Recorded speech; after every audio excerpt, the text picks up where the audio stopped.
This is everybody. Yes. It's nice to see you back. So we'll carry on with where we left things last time. So we just about finished Genesis chapter 39 last time. Who did the homework and read chapter 40 and chapter 41? کسی ما 39 رو تمام کردیم. اتفاقی که بین یوسف و فوتیفار افتاد که رفت خونش. کسی 40 و 41 رو خودش خوند؟ آیا الکی نگید که بعد جواب بدید. ما یه چیزی میگیم شما از کتاب از فیلم چیزی یادتون مونده از فیلم. That's okay. That's okay. We'll discover it together. صفحه چنده؟ باب 40 جنسیس پیدایش صفحه 59. So we kind of thought about Joseph as starting on a high, and then as kind of the chosen son of his father, and then he was sold by his brothers into slavery, became a slave, and was at kind of a low point. And then he went up, was the highest servant in his master's house, was responsible for all of the house, and then obviously following this temptation where this incident with his master's wife, then he went down again, and we're now basically with Joseph at his lowest point, the lowest he's probably ever been in his life. هفته پیش بررسی کردیم که از زندگیش یه جای خیلی بالا شروع کرد. یوسف عزیز دردونه باباش بود، پدرش خیلی دوستش داشت. بعد زندگیش اومد پایین، توسط برادراش به چاه افتاد، بعد فروخته شد به عنوان برده. بعد دوباره زندگیش رفت بالا، شد همه کار خونه فوتیفار و همه 0 تا 100 خونه کلی مسئولیت بهش داده شد. دوباره زندگیش رفت پایین که وسوسه شد توسط وسوسه خواست بشه توسط زن فوتیفار و اونو رد کرد و سر این قضیه زنش لج کرد و از فوتیفار خواست که به زندان بندازدش و دوباره زندگیش پایین رفت. So what we're going to look at today is really the story of how we get from this, where he's the lowest point, to how God raises him up to be kind of the chief, the second in command, really behind the king of Egypt, so in charge of the entire land of Egypt. و چیزی که این جلسه قرار بررسی کنیم که چجوری دوباره از پایین زندگی، اون وضعیت بد زندگی که تو زندان بود، دوباره چجوری بالا میره و به شخص دوم مصر تبدیل میشه. Because somebody asked last week, I think, or on Tuesday, somebody asked, how does he get up to how does he get raised up again? This is the story of how. و اون فکر کنم شما پرسیدی جلسه پیش که چی شد که مثلا دوباره زندگی چه اتفاقی افتاد که دوباره بالا کشیده شد و این جواب همون سواله که این هفته بررسی میکنه. So when Joseph was sold and became a slave the first time, what did that do to him? Did he give up? Did he just sit around crying? میگه سری اول که یوسف به عنوان برده فروخته شد چیکار کرد؟ آیا تسلیم شد یا نشست یه گوشه گریه کرد؟ No. He was he worked. He knew that God was with him. He had faith in God, and he was prepared to work and to show his faith. And that's exactly the same thing that we find here. We find almost a carbon copy of that at the beginning of chapter 40. و اینجا هم دوباره همون کارو کرد که در موقعی که اولش برده شده بود کرد. تو اون زمان میدونست که خدا باشه، پس ایمان داشت به خدا، پس شروع کرد سخت کار کردن و خودشو بالا کشیدن. و دقیقاً باب 40 که میخونیم راجع به اتفاقاتی که زندان براش افتاد و چیکارا کرد، دوباره همون کپی، همون یه رونوشتی از همون کارهایی که دوباره کرد. Copy. That's the Farsi for Copy. International copy. So at the end of chapter 39, if we just look at maybe the last 3 verses of chapter 39, so verse 21 to 23. سه تا آیه آخر باب 39 یعنی 21 تا 23. اما خداوند با یوسف بود و وی محبت میکرد و نظر لطف رئیس زندان را به او جلب نمود. پس رئیس زندان یوسف را برای همه زندانیانی که در بند بودند گمارد و هر کاری در آنجا برای دست یوسف آنجا به دست یوسف انجام می‌گرفت و رئیس زندان با آنچه به دست یوسف سپرده بود کاری نداشت، زیرا خداوند با یوسف بود و او را در هر چه می‌کرد کامیاب می‌ساخت. So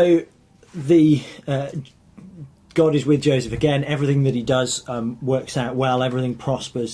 and he is now in charge of the whole prison. So the keeper of the prison, the one who's there to keep the prison, the guard of it, makes Joseph like his second in command, and he's responsible for everything that's going on. و دوباره اینجا میبینیم که تکرار میشه جمله این که خدا همه جا با یوسف بود و این چندمین باره که تو این باب این جمله تکرار شده بود و یه جوری شد که واقعا خدا همه جا کمکش کرد و اون دوباره به مسئولیت رسید تو زندان و شد شخص دوم اون نگهبان زندان و مسئول زندان که همه کارو به دست اون انجام میشه. And we find exactly the same here as we did about Potiphar. That at the end of the chapter it said that the keeper of the prison didn't look to anything that was under his hand. So like he just trusted Joseph. He knew that if he gave Joseph a job it would get done. He was a very trustworthy man because of his faith. و خوندیم دوباره اینجا که دوباره همون بحث فوتیفاره که خودش جلسه پیش بررسی کردیم که واقعا قبول نداشت که یوسف همچین کاری کرده و به خاطر اینکه زندگیشو حفظ کنه و زنش باهاش در نیفته مجبور شد یوسف رو زندان بندازه و اینجا هم نشون میده وقتی میگه رئیس زندان هیچ کاری باش نداشت، فوتیفار هیچ کاری باش نداشت، چون دیگه هنوز اون اطمینانه رو تو دل خودش به یوسف داره. And so now 2 new prisoners get put into the prison. So in chapter 40 in verse 2 Pharaoh is very angry with the chief butler and the chief baker. و 2 زندانی جدید تو باب 40 میان یه دفعه وارد داستان میشن و فرعون خیلی از دستشون ناراحت بوده و به زندان میندازتشون. یکیشون رئیس ساقیا بوده که مسئول نوشیدنی دادن به فرعون بوده و یکیشون هم که نانواشون بوده دیگه، رئیس نانوایان بوده. So obviously a baker and a butler are like we don't think of them as important positions maybe. In kind of the old world these were very important positions. So the baker is, you know, prepares the food for the king, and so the king trusts him to give him food that's safe, that's good. Yeah. And the butler there basically he tests the wine before the king drinks it. So these are important positions, and probably they also had sort of political roles. They might have had military roles, kind of were generals in the army or whatever as part of this job. و اینکه ساقی و دینوا 2 شغله که خب الان مثلا میگه چه اهمیتی داره، اون مسئول نوشیدنیه، اونم مسئول نونباس و غذا پختنه، ولی تو دوره اون زمان خیلی این 2 شغل مهم بودن، چون که اولا کسی که مسئول ساقیه بوده نوشیدنی رو تست میکرده و خیلی مهم بوده که از سمی بودن و سمی نبودن نوشیدنی مثلا شاه خبر داشته باشه و نونوا هم همینطور چون مسئول غذا درست کردن بوده و خیلی پستای استراتژیک و مهمی داشتن که بهشون اطمینان میکرده فرعون که یه موقع مثلا غذای سمی یا نوشیدنی سمی بهش نده. So these guys are like important politicians. It's like the Queen of England going, you know, I don't like the Prime Minister and the Secretary of the Treasury, so put them in prison. And they get put in the prison and Joseph is then in charge of them. Joseph is told to look after them. و اینکه مثل اینه که دقیقاً از نظر سیاسی هم خیلی این 2 اون زمان پست مهمی بودن. واقعا مثل این که میگه مثلا ملکه انگلستان بیاد 2 وزیر مهمشو بگه من اینا رو دیگه نمیخوام بدازشون زندان و دقیقاً فرعون هم این کارو با اون 2 کرد. این 2 خیلی نفرات نزدیکی به فرعون بودن و اونجا من از زیر نظر یوسف مسئولشون شد. So that's how important Joseph is. He's looking after like really significant prisoners, like major politicians probably, and he's there. He's responsible for them in the prison. و یوسف اونجا مسئول نگهداری و مراقبت این 2 شخصیت مهم سیاسی شد که خیلی قضیه مهمی بود براش. And then what happens in verse 5? These two men both have a dream in the same night. Verse 5, they dreamed a dream, both of them, and then they wake up and they can tell that these are important dreams, that they have significance, but they don't know what they mean, and so they're sad about it. و اتفاقی افتاد تو آیه 5 این که این هم ساقی و هم اون نونوا 2 همزمان با هم یه خوابی میبینن که خیلی خواب برجسته و مهمی بوده ولی معنیشو نمیدونستن. And then verse 7, Joseph comes in and he says, you know, why are you sad? What's wrong? And they say, oh, we've had these dreams and we don't know, we don't understand them. And Joseph says, you know, maybe I can help, basically.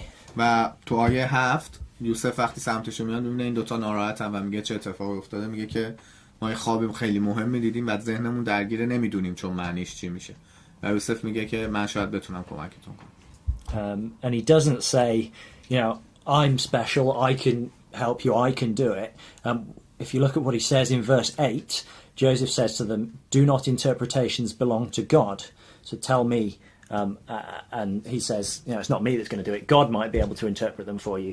So if you tell me what's going on, then I can pray to God, and God through me will help you. It doesn't there's no suggestion that Joseph is taking it on himself. Joseph is very clear that it's not him that's doing it. و نکته مهم اینجا تو اینجای داستانه که تو آیه 8 اگه ببینید یوسف به اونا نمیگه به من بگید من براتون ترجمه میکنم، من توانایی‌نو دارم، من علمشو دارم. بهشون میگه که خوابتون رو بگید، من به طریق کمک از خدای خودم این خوابها رو براتون تعبیر میکنم. یعنی این قدرت تعبیر خوابشو از آن خودش نمیدونه و متعلق میدونه به لطفی که خدا براش داشت. So the first man, the chief butler, tells Joseph about his dream. So maybe read verses 9 to 11. و اولین نفر رئیس ساقیاست که خوابشو تعریف میکنه برای یوسف. میشه آیه 9 تا 11. 9 to 11. 9 10 11. آنگاه رئیس ساقیان خواب خود را برای یوسف بیان کرده. گفت در خواب تا کی در برابر من بود و آن تاک سه شاخه داشت که جوانه زدن و شکوفه آوردن و خوشه هایشان انگور رسیده به بار آورد. جام فرعون در دستم بود و انگورها را چیدم و در جام فرعون فشردم و جام را در دست او نهادم. So that's the dream that he has. I don't know why he knew at this point in time that it was something significant, that it meant something. But clearly he's got the sense from this dream that it's important, that maybe God is giving him a message. And Joseph says, yeah, absolutely. And Joseph is going to tell him what it means. و تو ظاهر داستان و خوابی که دیده میگه چیزی نیستش که مثلا بگی خیلی تو این داستانی که خوابی که دیده مهم و برجسته است، ولی نمیدونیم چی گذشته که خودش این احساس رو میکرده که این خواب یه پیام خیلی مهمی براش داره و این احتمالا الهام خدا بوده به اون شخص که این خواب با بقیه خواب فرق داره و این خواب خیلی مهمه. So Joseph says, you saw a vision, a dream about a tree with 3 branches, and he says, verse 12, this is the interpretation. The 3 branches represent 3 days. و یوسف براش خوابو که تعبیر میکنه میگه تو خوشه های انگور رو دیدی که 3 تا شاخه داشته و این 3 شاخه بیانگر 3 تا روزه. And in the dream, the man saw himself, taking the wine from the grapes and giving it to Pharaoh. And Joseph says in verse 13 that in 3 days' time, Pharaoh is going to give you back your job, and you're going to go back to the job that you had before. You're going to be tasting the wine for him and giving him his wine, and he's going to you're going to have this important position again that you had before. و یوسف براش اینجور تعبیر میکنه که بعد 3 روز دوباره فرعون درت میاره از زندان و دوباره برات میگردونه به همون پست اصلی. و تعبیر خوابت اینجوریه که دوباره 3 روز بیشتر اینجا نیستی و بعد 3 روز دوباره هم مسئولیت‌های قبلشو داری. And the other man, he hears this interpretation that Joseph has given, and he says, well, that sounds like a good dream. I want you to tell me something good as well about my dream. So then the other man tells verse 16. Maybe, read verses 16 to 17. 16 و 17 رو بخونید. ولی این نانوا هم که مثلا تعبیر یوسف رو میشنوه خب میگه خب چه تعبیر خوبی، اتفاق خوبی قرار برای این بیفته. پس خوابش رو میاد بگه که میگه منتظر بوده که تعبیر خوبم از خواب اون بشه. 16 و 17 رو حالا سوران آقا مسعود. چون رئیس نانوایان دید که تعبیر نیکو بود، به وی گفت من نیز خوابی دیدم که این که 3 سبد نان بر سرم قرار داشت. سبد بالایی پر از هر گونه خوراک پخته برای فرعون بود، ولی پرندگان آنها را از سبدی که بر سر من بود می‌خوردند. So here, this man also has 3 in his dream. Instead, he's walking along and he's got 3 baskets on his head, and they've got I don't know what the Farsi says, like bread or cakes or something like that to give to Pharaoh to eat, to give to the king to eat. And in verse 17, the birds come along and they eat everything out of these 3 baskets. و دوباره عدد 3 تو خواب نفر دوم هم هست و اینکه این بار این 3 تا سبد رو سرش داشته که دوش نون و کیک و این چیزا غذا برای فرعون بوده که پرنده‌ها میمدن از سبد بالایی میخوردن. And Joseph says in verse 18, again, the 3 baskets that you saw, that represents 3 days again. و دوباره یوسف میگه که سبدی که دیدی بیانگر 3 روزه. But unfortunately, the second part is not so nice as for the first man, because he says in verse 19, when you saw these birds coming and eating these bread and these cakes out of these baskets that you were taking to the king, then that is a symbol basically that you're not going to do this job for the king again. In fact, the king is going to, well, what did he say? The birds. Yeah, he says in the English it says Pharaoh will lift up your head from off you. Basically, he's going to hang you. He's going to, and then he's going to hang your body on a tree, and the birds are going to come and eat it. ولی خب ادامه این عدد 3 و 3 روزشون فقط بین این دوتا مشترک بود، ولی خب ادامه این کجا و ادامه اون کجا، و یوسف بهش میگه که تو هم قرار نیست مثل رئیس ساقیا 3 روز بعد برگردی سر کارت، بلکه بعد 3 روز فرعون دارت میزنه، از درخت آویزونت میکنه و پرنده ها میان از گوشت تنت میخوره. And then you imagine how these men felt for 3 days, kind of sitting, waiting to know if what Joseph has said would come true. You kind of imagine the one who was confident and happy, and the other one who was just panicking, sitting there, not having any control, and hoping that Joseph wasn't telling him the truth. و خب وضعیت این دوتا تو اون 3 روز خیلی فرق می‌کرد. یکیشون شادمان بود و تحمل اون 3 روز برای این دوتا خیلی متفاوت بود، و یکیشون ترسیده بود که ببینه آیا حرف یوسف درست از آب در میاد یا نه. And then of course, what Joseph has said comes to pass, because it's not Joseph. Joseph said at the very beginning, didn't he? It's God that's going to tell you. God's going to be able to interpret for you what these dreams mean. And so, because God has said this would happen, then it happens in verse 20. It says it's Pharaoh's birthday. So he has a big feast maybe, and he kind of looks at all the prisoners and he says, I'm going to release them. I'm going to be merciful because it's my birthday, and we're all happy. و آیه 20 دیگه میخونیم که حرف یوسف درست از آب در میاد، چرا که اولش هم گفت این حرف من نیست و خدا به من میگه و این قدرت رو من میده و این حرفا و این تعبیرهای خواب شما از طرف خداه و قطعا چیزی که خدا بگه اتفاق میفته. 3 روز بعدش تولد فرعون بوده و یه مهمونی ظاهرا خیلی بزرگ گرفته بوده و به خاطر اینکه اون روز خوشحال بوده و تولد خوش بوده که میگه فرعون میگه که میخوام یه سری زندانی رو آزاد کنه. And exactly what Joseph said was going to happen happened. So verse 21, he takes the butler, the first man, and he gives him his job back, and he is once more putting the cup into Pharaoh's hand. But the other man, in verse 22, the baker gets hanged. So exactly what God had said to Joseph the dreams meant, that's exactly what happened. و دقیقاً هرچی که یوسف گفته بود اتفاق افتاد. 3 روز بعد آیه 22 و 21 و 22 میخونیم که رئیس ساقیا به کار خودش برگشت، دوباره فرعون جامو به دستش داد، ولی رئیس نانوایان رو دار زد و همون اتفاقی که یوسف گفته بود افتاد، چرا که حرف خدا بود. And it's just interesting to look at just how detailed these things are. So like there are some people in the world today who believe that, you know, they have the power to see the future or to tell dreams, kind of that they can read special cards or they can look into a crystal ball. I don't know if you have those kind of, you must have something similar in Persia. Yeah. And so particularly people in the UK look in the newspaper for their horoscopes. So like the date of their birth, and then it tells them, you know, this is going to happen to you this month because you were born on this date. And they're always very vague, and they're always kind of, you can grab hold of anything and just attach any meaning that you want to it. And that's kind of, it's never very concrete, it's never very detailed.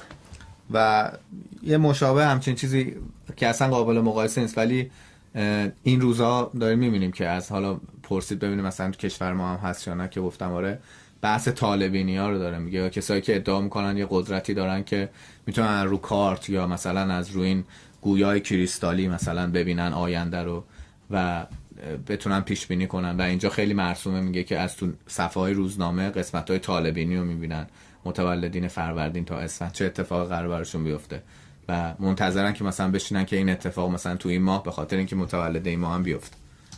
و اصلا این چیز، اصلا این قابل مقایسه با این نیست که اصلا نه دقتی داره و نه از سمت خداست.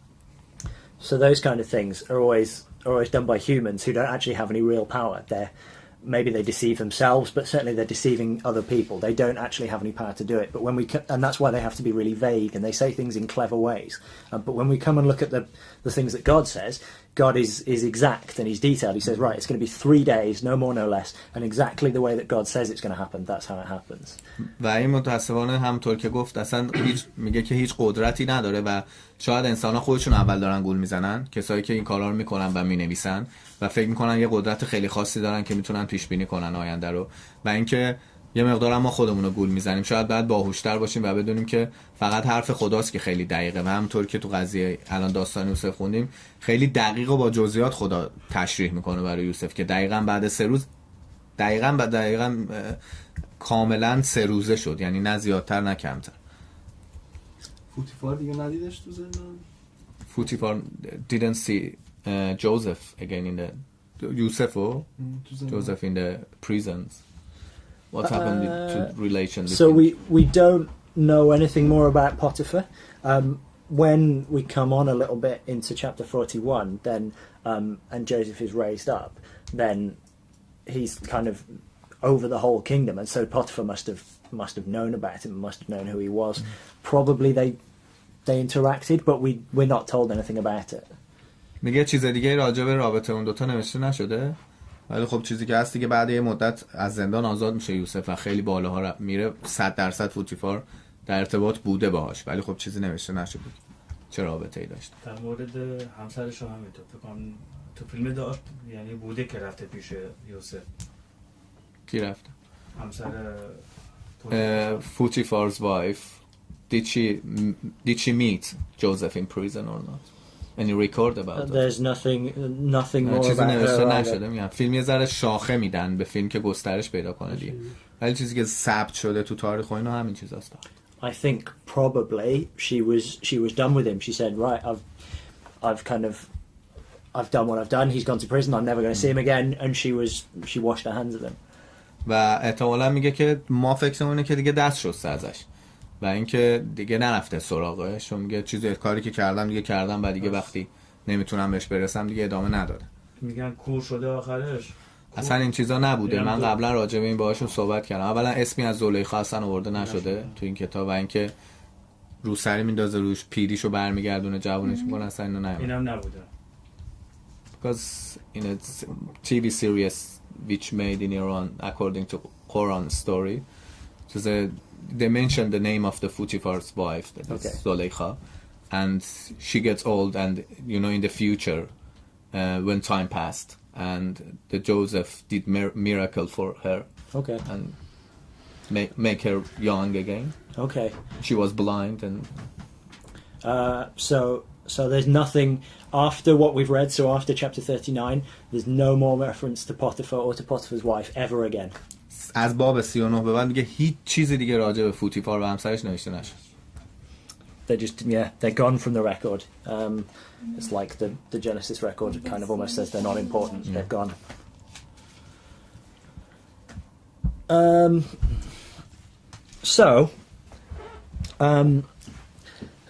Then we move on in time, and so one of the men, the baker, has been hanged, and the other one has been given his role back, his job back. He's gone back to being an important person, and so we might expect that he'd be very thankful to Joseph, but sadly, the last verse of chapter 40 says this man forgot Joseph completely. He just forgot everything that he'd done for him. و با گذر زمان وقتی که اتفاق افتاد و اون به دار آویخته شد نونباه و رئیس ساقیا به کارش برگشت و دوباره مسئولیتش به دست آورد، توقعمون این بوده شاید که یوسف رو فراموش نکنه و قدردانش باشه، متشکرش باشه، چون حمایت کرده بود و مراقبت کرده و بالاخره مسئولش بود تو زندان و خوابش رو خوب تعبیر کرده بود. ولی آخرین آیه باب 40 میبینیم که پایین صفحه میگه که ولی رئیس ساقیان از یوسف یاد نکرد بلکه او را فراموش نمود. Unfortunately, that's what we're like as people. Kind of, he used Joseph when he was useful to him, and then when Joseph couldn't help him anymore, he forgot about him. He wasn't interested in him anymore. Sadly, that's what people are like. و متاسفانه این چیزیه که ما انسان‌ها شبیه‌شیم. دقیقاً زمانی که به کسی نیاز داریم ازش استفاده می‌کنیم و بعدش فراموشش می‌کنیم. So then we move on 2 years. So the first verse of chapter 41 says it came to pass at the end of 2 years. So for 2 years now, this man has been doing his job, has been serving Pharaoh again, and Joseph has been left in the prison. و 2 سال داستان میگذره و بعد از 2 سال آخرای 2 سال بعدش و این آقا همچنان داره به خدمت میکنه فرعونو و جام به دست فرعون میده و یوسف هنوز تو زندانه. And after 2 years, Pharaoh, the king of Egypt, has dreams. بعد از 2 سال این بار فرعون خواب میبینه. So he sees a few dreams in verse. Maybe let's read the dreams actually. So verse 1 to 4. آیه 1 تا 4. پس از سپری شدن 2 سال فرعون در خوابی دید که بر لب رود نیل ایستاده است و اینک 7 گاو و زیبا و فربه از رود بیرون آمدن و در نیزارها به چرا مشغول شدند. سپس 7 گاو دیگر که زشت و لاغر بودند از نیل بیرون آمدند و کنار گاوهای پیشین بر لب رودخانه ایستادند و آن گاوهای زشت و لاغر گاوهای زیبا و فربه را خوردند. آنگاه فرعون بیدار شد. Okay. So that's the first dream that he sees. He sees 7 good cows, and then he sees 7 weak, rubbish-looking cows, and they come and they eat the other cows, and then when they've finished, they don't look any better. They don't look any healthier. They still look weak and feeble. و این اولین خوابی بود که فرعون دید، این که 7 گاو خیلی زشت و لاغر میان از رودخونه بیرون و 7 گاو چاقو میخورن و هیچ تغییری هم نمیکنن با خوردن اون 7. دوباره به خواب. دوباره میخوابه. Again sleep. Yeah. Sorry? خواب دوم. Pharaoh again asleep. Yeah. Okay. So then, he goes to sleep again, and he has a very similar dream. Some of the details are a bit different, but it's more or less the same dream, isn't it? Read maybe verse 5 to verse 7. آیه 5 تا 7 که مربوط به خواب دومش که خیلی خواب مشابهیه به خواب اول. و دوباره به خواب رفت و بار دیگر در خواب دید که 7 خوشه گندم سالم و خوب بر ساقه‌ای میرویند. سپس 7 خوشه دیگر رویدن که لاغر و از باد شرقی خشکیده بود و آن 7 خوشه لاغر 7 خوشه سالم و پر را بلعیدند. آنگاه فرعون بیدار شد و دریافت که خواب دیده است. Okay. So it's a very similar dream. Again, he sees 7 rather kind of stalks of corn, and they're good and fat and healthy, and then 7 more come up that look like, they've been growing in the rocks and they've not had any nutrition and they're all frail, and they eat the other ones. I don't know how corn eats corn. I don't know how that works, but that's what he sees. And again, they don't look any better once they've finished. و دوباره خواب دوم راجع به 7 خوشه گندم میبینه که یکشون قشنگ جوندار و داره میرویه، رشد میکنه و 7 دیگه که اصلا معلوم نیست، نه ریشه‌ای دارن، رو صخره و رو سنگ دارن رشد پیدا میکنن و این 7 اون 7 تازه و پرو میخورن. میگه زیاد واضح نیست که بتونی تجسم کنی که چطور یه خوشه گندم میتونه یه خوشه دیگر بخوره، ولی خب خوابی بود که دیده بود. So Pharaoh calls for all the clever men and all of his magicians, and he says, tell me what these dreams mean. I can tell that they mean something important, that God is trying to give me a message. And these men can't help him. They can't tell him because they're just humans. They don't have any power themselves. They're like the people who read the cards or look into the ball or like do tricks today. They don't actually have any power. و فرعون از همه مردان به اصطلاح باهوش درباره خودش میخواد که بیان کمکش کنن، چرا که خیلی ذهنش درگیر این خوابا بود، ولی خب هیچ کنم کاری از پیش نبردن، چون اونا فکر میکردن که قدرتی دارن، در حالی که خودشونو گول میزدن و مردم رو با حقهاشون و کارت بازیاشون و گویای شیشه ایشون و این چیزا، ولی هیچ کنم نتونستن تعبیر بر خوابای فرعون بیارن.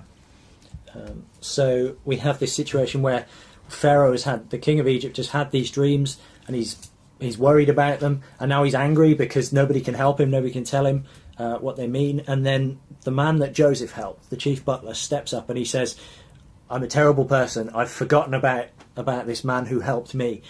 He says in verse 9, I remember my faults this day. He says, I've just realized that I've been awful to this man who helped me. و اونجا بود که یه تلنگری به این رئیس ساقیا میخوره و یاد یوسفی میفته که تو زندان بود و خوابشو تعبیر کرد و آیه 9 میگه که تو آیه 9 رئیسشون میگه که امروز به خطایای خودم پی بردم و یاد گناهی که کرده بود افتاده بود و یه آدمی که تو زندان مراقبت کرده بود ازش و کمک کرده بود و فراموش کرده بود و اونجا به فرعون میگه که من میشناسم کسی که بتونه کمک کنه، چون فرعون خیلی خشمگین و ناراحت بود اینکه هیچکی نیست بتونه این ناراحتیشو برطرف کنه. And he tells Pharaoh about what happened. He tells him about the dream that he had and how Joseph interpreted it and it came true. And he tells him about the other man and the dream that he had and how that happened as well. و به فرعون میگه راجع به خوابایی که دو نفر بودن تو زندان دیدن و چجوری این خوابا به حقیقت پیوست، راجع به خواب خودش و راجع به اون خواب اون آدمی که دارش زد فرعون و چجوری اون خوابا رو یوسف درست تعبیر کرد. So verse 14, Pharaoh is very excited about this and Pharaoh wants to know if this man can actually help him. So he sends people to go and get Joseph. And verse 14 says, they brought him hastily out of the dungeon. And the margin, my margin offers a different translation. It says, they made him run. So they went and they grabbed Joseph and they said, you've got to come and see Pharaoh now. و خیلی هیجان زده بود یوسف و اینکه فرعون خیلی هیجان زده بود در این داستانی که شنید و اینکه همچین آدم زندان هست. تو آیه 14 نوشته که یوسف رو فرا خواند، فرستاد دنبالش تو زندان و از سیاهچال آوردنش بیرون و تو پاورقی کتاب اینا میگه چیزی که دوباره به زبان دیگه ترجمه کردن اینه که گرفتن کشیدنش آوردن به سرعت، یعنی که خیلی عجله داشته فرعون راجبش. So you get an idea that Pharaoh is really concerned about this. He really wants to know and he's kind of grasping at anything that can help him, and so he goes, right, Joseph's got to get out there now. So he calls Joseph and Joseph comes and Pharaoh says to him, I've had this dream, can you help me? و این نشون دهنده اینه که چقدر عجله داشته و چقدر مصمم بوده و مطمئن بوده، یعنی میدونسته که یوسف میتونه کمکش کنه با توجه به حرفی که حالا رئیس ساقه زده بوده و خوابش رو به یوسف میگه و میخواد که تعبیرش رو بشنوه. So you've been in prison for 2 years plus whatever you've been in before, and you get taken out and you get taken to see the king, and the king says, right, I brought you out of prison so you can help me. Can you help me? What are you going to say? میگه تصور کنید که 2 سال تو زندان بودید و یه مقدارم حالا قبل‌ترش هم بوده دیگه که حالا بوده که اون 2 نفر اومدن اضافه شدن. بعد 2 سال میان میکشونن تو میبرن جلوی پادشاه و پادشاه میگه کمکم کن. شما چه جوابی بهش میدید؟ به پادشاه میدید. خب اینو من یه سوال دارم.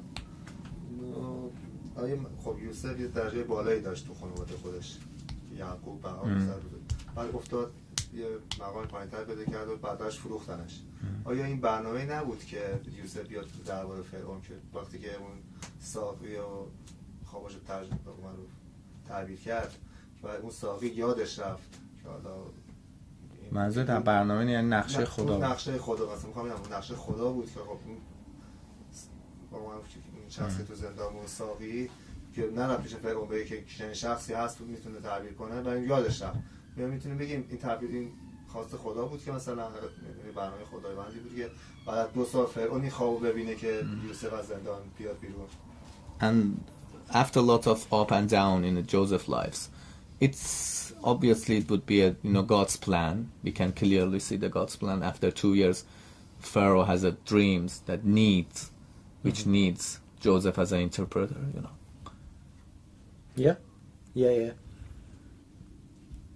Yeah, no, I think that's absolutely right. This is everything that happens to Joseph is part of God's plan, and it's maybe we might see it at the end of this, or you might see it next week.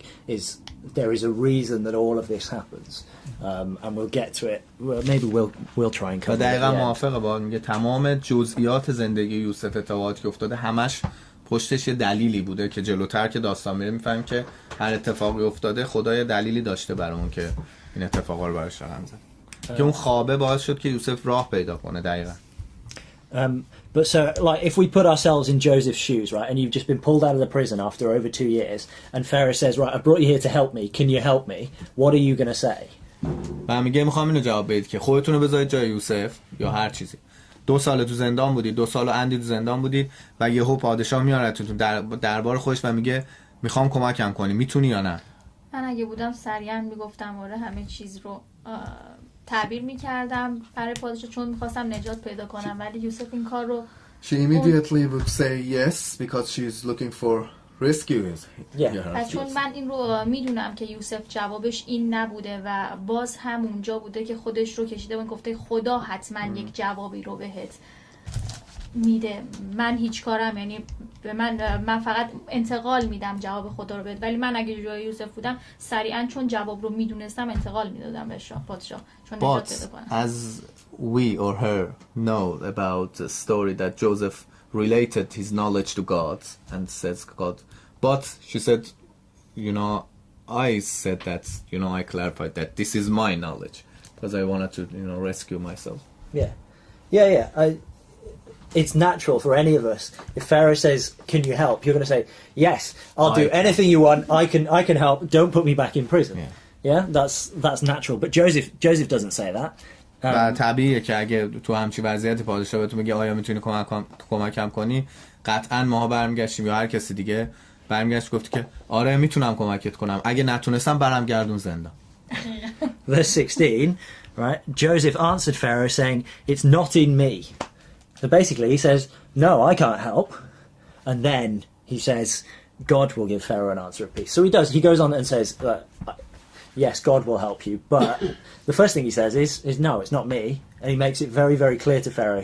It's not of himself, it's not him that's doing it. و آیه 16 دقیقا یوسف میگه که یوسف به فرعون پاسخ داد از من نیست، ولی خدا فرعون را پاسخ نیکو خواهد داد و همه چیزو بس کرد به خداوند. But so he says to Pharaoh, if you tell me the dream, then God will interpret it for you, the same as he did for the others. And so Pharaoh tells him the dream, or tells him about the two dreams that he's had. So that's the next couple of verses. And then Joseph kind of starts to interpret it for him. And Joseph tells him what it means, starting from verse 25. و خوابش رو براش تعریف کرد و یوسف بهش گفتش که خدا بهت یه تعبیر خوب خواهد داد، همون جوری که به اون دوتای قبلی من از طرف خدا براشون تعبیر گرفتم. و خوابش رو تعریف کرد و تعبیر خوابها رو from verse 20.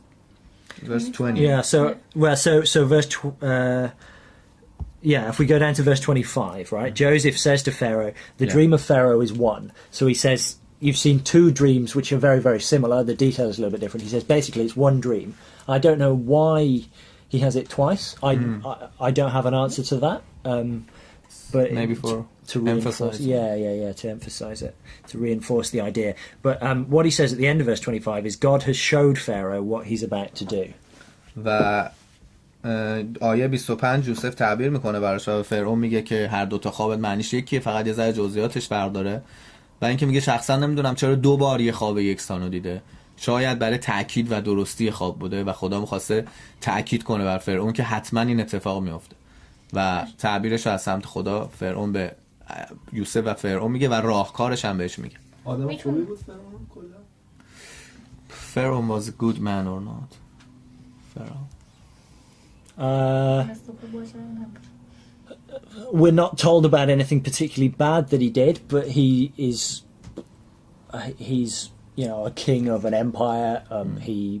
یعنی خداپرست بوده نبوده چی بود؟ God-fearing and God. Did he worship God? I don't think. Probably not. No. Nah, maybe after he's dealt with Joseph, maybe he has a respect for Joseph's God then, but at this point, no. تو اونجا حداقل اینجوری نبوده. شاید بعد اینکه یوسف بهش نزدیک میشه و اون اتفاقا میفته و داستانشون پیش میره تغییر پیدا میکنه. چیز بعدی هم ازش ثبت نشده، ولی خب بالاخره میدونی پادشاهی امپراتوری خیلی بزرگ بوده دیگه اون زمان. شاید دو تا خوابش دلیلش این بوده که چون 2 تا 7 سال متفاوت بوده، یه 7 سال پر از روزی، یه 7 سال. خب تو هر خوابش هم 2 تا بوده دیگه. 7 تا خوابش گاوه. برای 7 سالش بوده، یه خوابش برای 7 سال دوم. خب 7 سال اول برکت بود، ولی 7 سال دوم دیگه خوش. 2 تا خواب مشابه، فقط جای گاو خوشه اومد. They're discussing about the dreams and why there's 2 dreams. شاید من دقیقاً چون 7 گاوش چاق اومدن، 7 گاو لاغر رو خوردم، اون یکی برعکسش نبود. نه یکسان بود، فقط جای گاو خوشه گندم شد. من فکرم 7 خوشه مثلا ریخته شده، 7 تا خوشه ای که پربار بودن. نه که تو آیه 25 هم که یوسف به فرعون جوابش میده، میگه یکیه خوابت. Okay.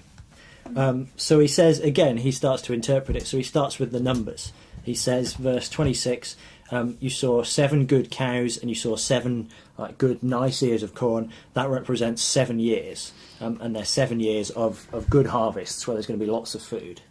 و دوباره ترجمه و تعبیر یوسف دوباره با اعداد شروع میشه اول اعداد رو براش ترجمه میکنه که میگه 7 گاو چاق و 7 خوشه پری که دیده نشون داده 7 سال برکت و پر آبیه تو این کشور. And then he says, after that you saw 7 like weak and frail cows and 7 weak and frail kind of bits of corn. In verse 27 he says, those are another 7 years. They're going to be 7 years of famine when there's going to be no harvest and everybody's going to go hungry. و در ادامه میگه که 7 خوشه خالی و 7 گاو زشت نشون دهنده 7 سال قحطیه و دیگه هیچ فراوانی وجودی نداره و مردم به گرسنگی میافتن. And then he emphasizes again this point that we've been stressing in verse 28. He says, I've spoken this to Pharaoh, but it's God that's showing Pharaoh what he's about to do. و دوباره آیه 28 یوسف براش تأکید میکنه برای فرعون که دوباره این حرفا از سمت خداست و میگه چنان که به فرعون گفتم خدا آنچه را که قصد انجام آن دارد به فرعون نمایانده است. So he says, this is what's going to happen in the land of Egypt. There's going to be 7 years of plenty where you're going to have great harvests. And then after that, you're going to have 7 years of terrible harvest. There's going to be no food for anybody. And it says in verse 31 that the plenty will not be known by reason of the famine following. So he says, when the bad times come, you're going to forget about the good times that were before. That's how bad it's going to be. و میگه که قرار قطعا اینا اتفاق بیفته. 7 سال فراوانی خواهیم داشت تو مصر و بعد 7 سال گرسنگی به صورتی که به طریقی که حتی آیه 31 میگه که انقدی بد میشه تو 7 سال دوم که اصلا 7 سال اولو همه فراموش میکنن که چقدر برکت و فراوانی بوده. And maybe here's an answer, right? Verse 32, he says the dream was doubled unto Pharaoh twice because it's certain, it's established. God says it's going to happen. So و یه جورایی اون دوبار خواب دیدنه شاید تو آیه 32 جوابشو داده یوسف و میگه تکرار خواب فرعون بدین معناست که این امر از جانب خدا تعیین شده و خدا آن را به زودی انجام خواهد داد. یه جوری خواسته به فرعون تلنگر بزنه که حتما اتفاق میفته.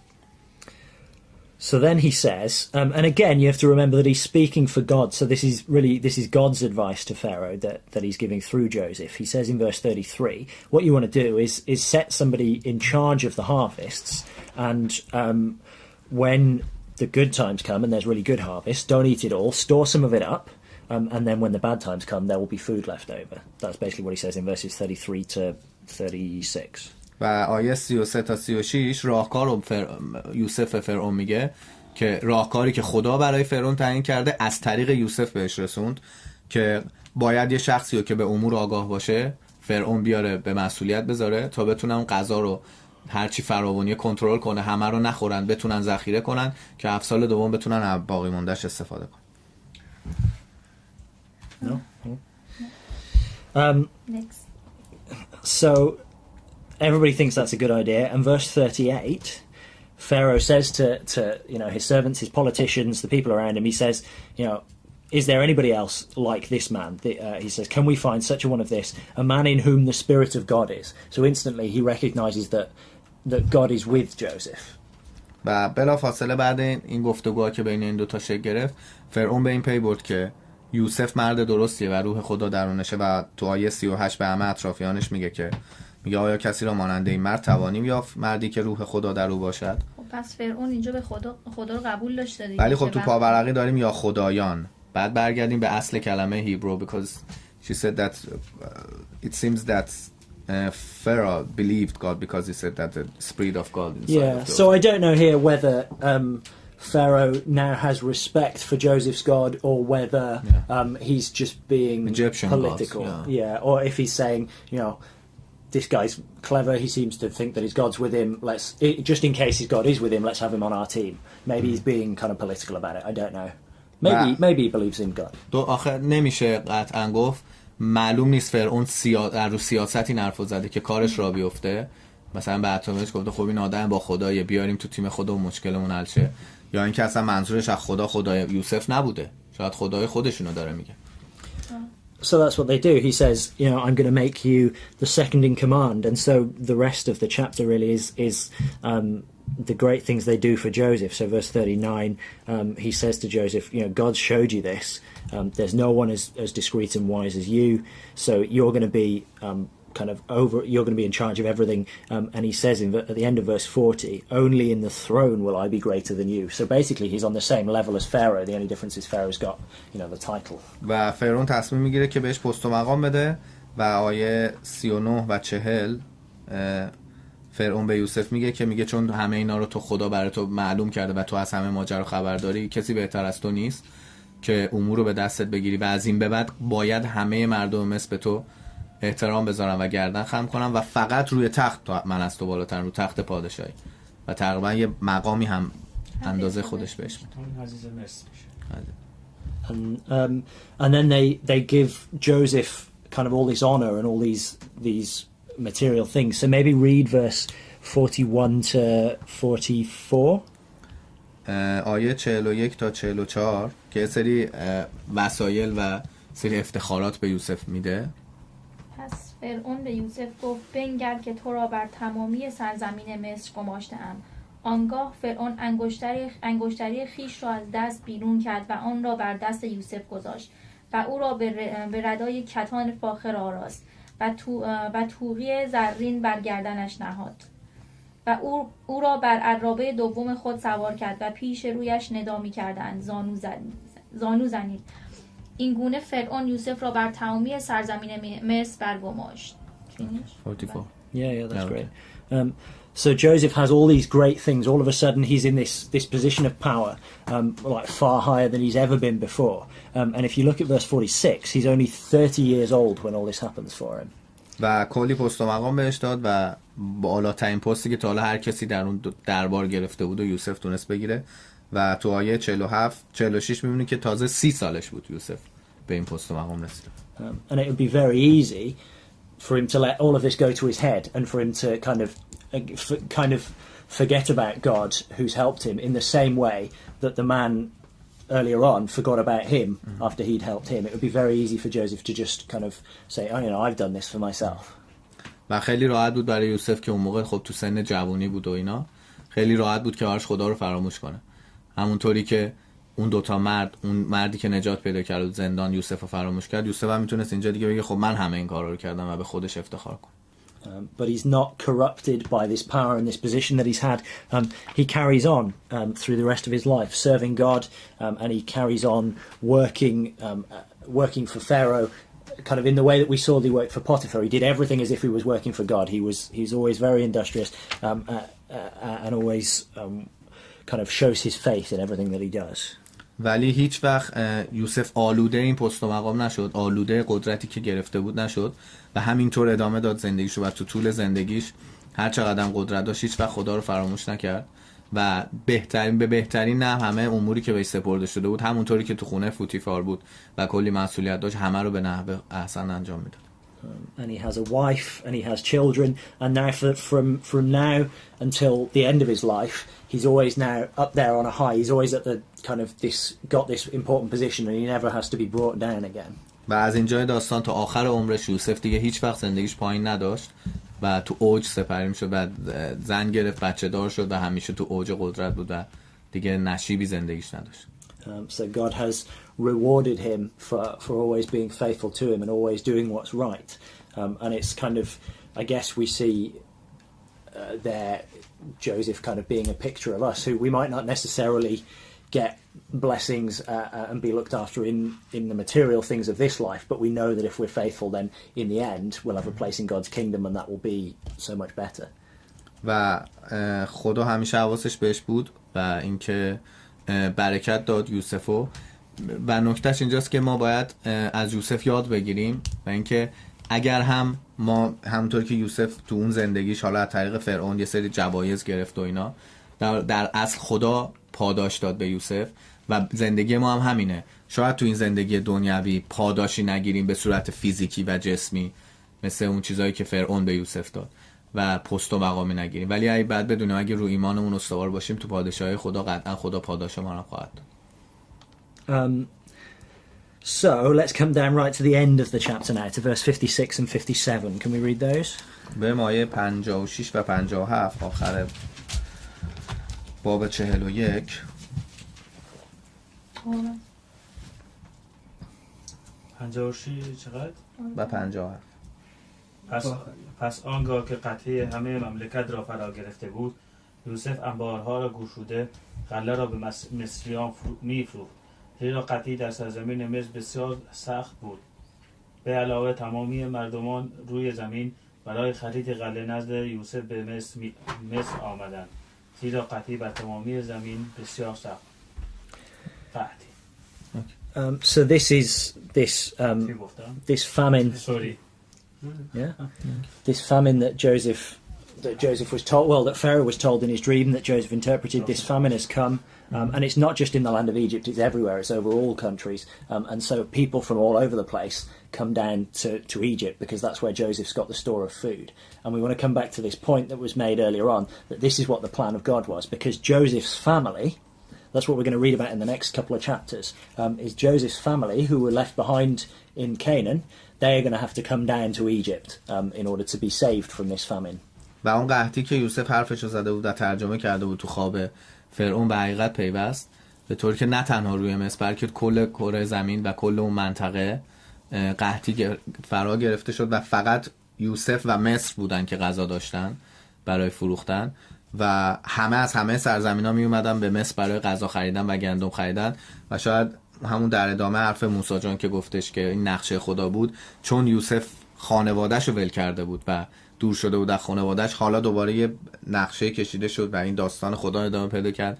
بهونه اومد تا دوباره حالا خانواده‌اش هم که کنعان زندگی می‌کنن برای غذا خریدن مجبورشن بیان مصر و استارت دوباره دیدنشون بخوره. یوسف پیشنهاد داد که به بقیه جا هم بگید که انبار درست کنن که قحطی قرار بیاد.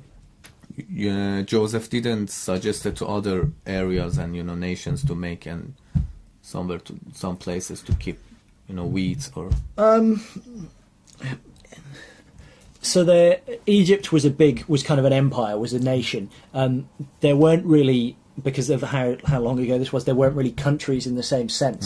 So there would have been scattered people living all over the place in tribes, so he couldn't really, I don't think, kind of advise other people in an organized sense. وضعیت جغرافیایی و موقع اینه الان نبوده که مثل یه پادشاهی امپراتوری خیلی بزرگ بوده که بقیه جا اینجوری نبوده که این ارتباطی که الان کشورها با هم دارن که بخوان ارتباط داشته باشن و اینکه خیلی ها قبیله‌ای هنوز زندگی می‌کردن، چادر نشین بودن و اینجوری معقول نیست، منطقی نیست که مثلا همون پوشش دادن مسئولیت مصر رو بر عهده گرفتن خودش خیلی بوده که بیاد به بقیه هم اطلاع بده بگه بخوان همچین کاری بکنن. بقیه‌ای به اون صورت وجود نداشته، قبیله‌ای بوده. اگه هم میگفت اینا میگفتن این یه خوابه، شاید امکان نداره همچین چیز اتفاق بیفته، 7 سال پراوی باشه. And if he did, it's we are not concerned that they accepted it. Yeah, that's true. So, but everything, the point kind of at the end is that everything that's happened to Joseph has happened so that there is a place for his family, so that they'd be protected when these things came, and then eventually, they're going to go down into Egypt and they're going to grow and the nation of Israel is going to be born and everything that happens after is going to come.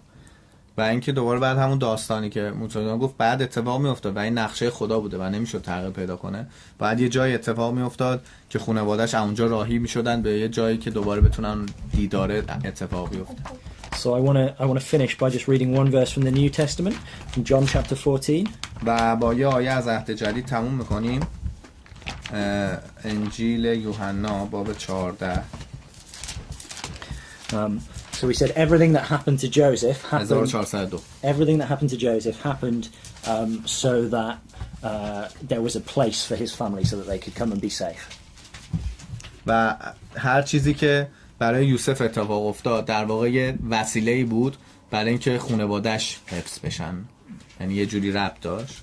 یه اتفاقی افتاد که یه جوری خانواده‌اش هم حفظ بشن.